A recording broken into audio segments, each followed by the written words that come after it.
बिस्मिल्लाहिर रहमानिर रहीम।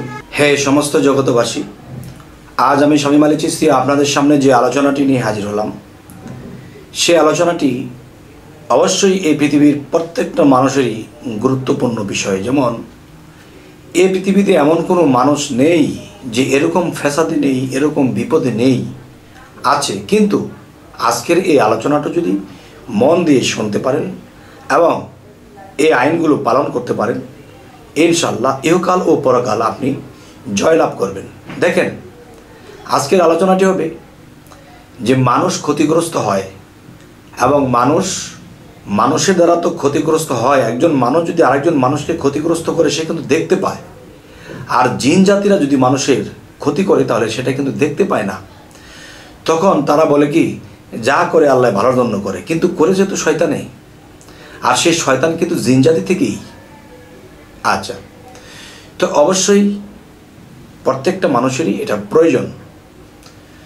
আচ্ছা, এখন যে আলোচনাটি দেখেন, একজন মানুষ বহুদিন ধরে চেষ্টা করে এই কাজটা হাত দিয়েছে, খুব আশা রেখে হাত দিয়েছে যে এটা করলে আমি সাফল্য হবই, কিন্তু সে এখানে মার খেয়ে গেছে।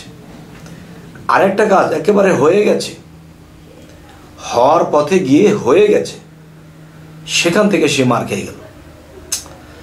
তখন এত টাকা পয়সা, এত শ্রম, এত কিছু করলো, মার খেয়ে গেল।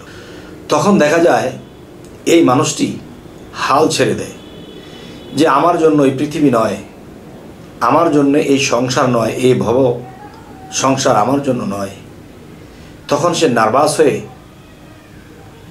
চিৎ পাটাং হয়ে পড়ে থাকে, কারো কথা তার কানে নেয় না, কোনো কিছু করতে সে তার ভালো লাগে না। তবে আমি বলবো, মানুষের মধ্যে যেরকম জাদুকর আছে, ঠিক জিনেদের মধ্যেও জাদুকর আছে।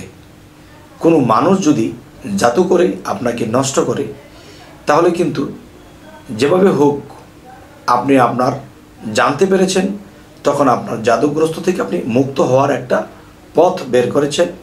কবিরাজ, ফকির, ওজা যাই কিছু একটা ধরেছেন, মুক্ত হয়েছেন।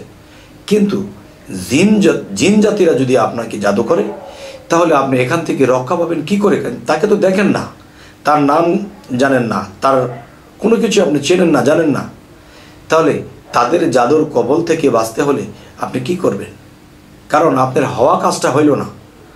আপনারা এত ইনভেস্ট করেছেন, এত আশা রেখেছেন, বাসা ভেঙে গেল এক নিমেষে।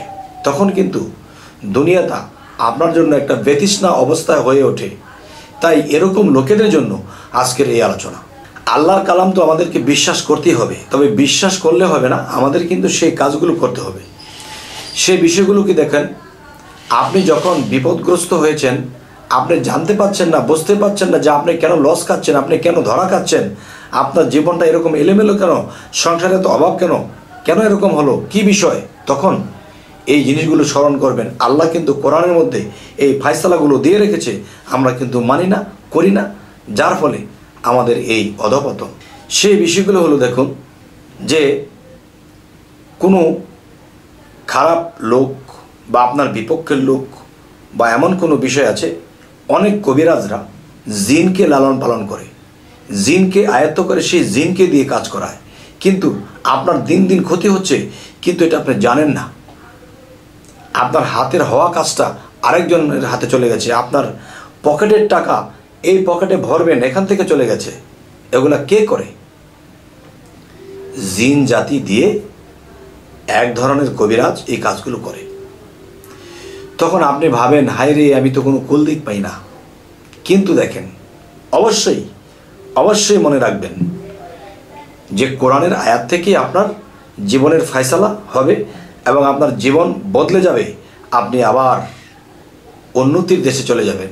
কিন্তু মনে রাখবেন, উন্নতি যখন হতে থাকবে, তখন কিন্তু আপনি বুঝতে পারবেন যে হ্যাঁ, যেই বিষয়টা আমার মধ্যে কাজ করতো সেটা এখন করছে না, এখন উন্নতি হচ্ছে। এই উন্নতি হওয়া যখন শুরু হবে, তখন কিন্তু আপনি আল্লাহর ইবাদত ভুলবেন না, আল্লাহর প্রতি ঈমান আরও শক্ত করবেন।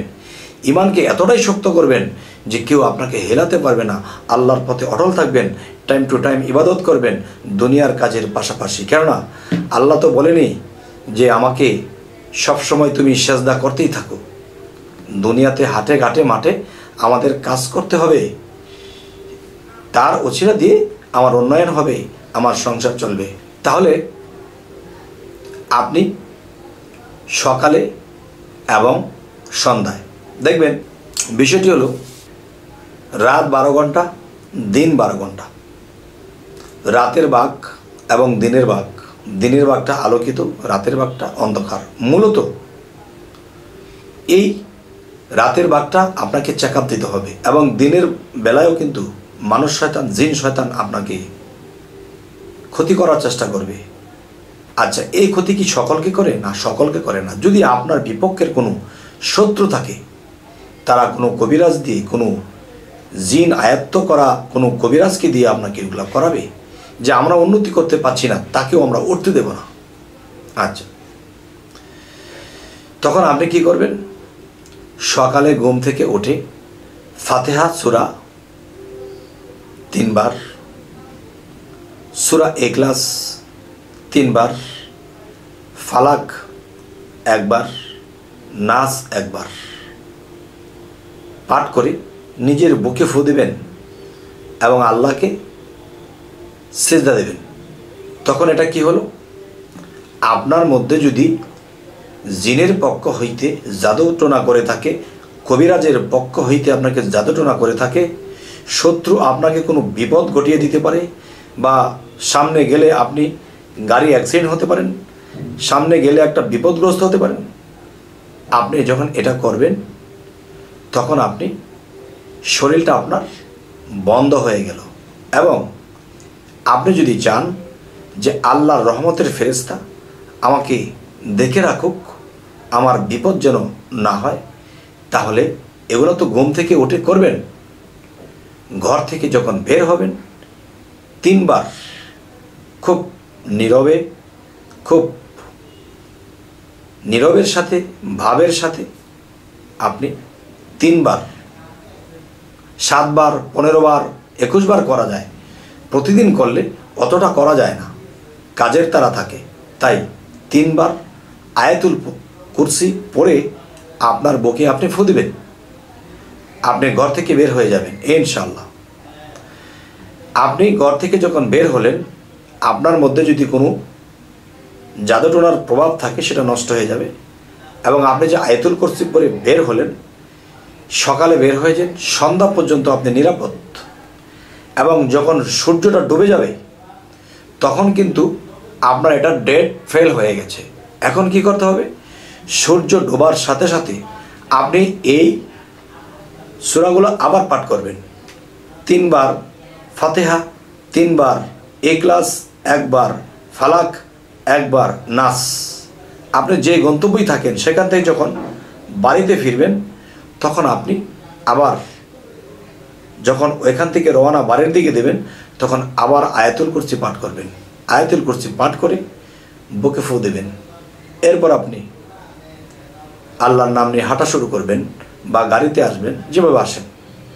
তখন যতক্ষণ পর্যন্ত আপনি বাড়িতে না আসছেন ততক্ষণ পর্যন্ত রহমতের ফেরেশতারা আপনাকে দেখে রাখবে। সুবহানাল্লাহ। আমরা পৃথিবীতে যদি এই জিনিসগুলো বেঁচে চলি, বুঝে চলি, আইনগুলো পালন করে চলি, আমরা কিন্তু পদে পদে বিপদে পড়ব না, আমাদের আয় উন্নতি নষ্ট হবে না। আচ্ছা, তাহলে আপনারা অবশ্যই আমাকে জানাবেন, এই যে আজকের আলোচনাটা আপনাদের সাথে করলাম, এই আলোচনাটা আমার কথা নয়। যদি আমরা হাদিস গ্রন্থের দিকে যাই এই কথাগুলো পাই, এবং আল্লাহর কালামের যে একটা শক্তি, এই শক্তিতে আল্লাহ আপনাকে অবশ্যই রক্ষা করবে। আচ্ছা, তাহলে অবশ্যই আমাদের এই আলোচনা শুনে আপনাদের কেমন লাগলো? যে আপনাদের উপকার হবে, ভালো কিছু হবে, এরকম কি বিশ্বাস রাখেন? যদি বিশ্বাস থাকে তাহলে করবেন।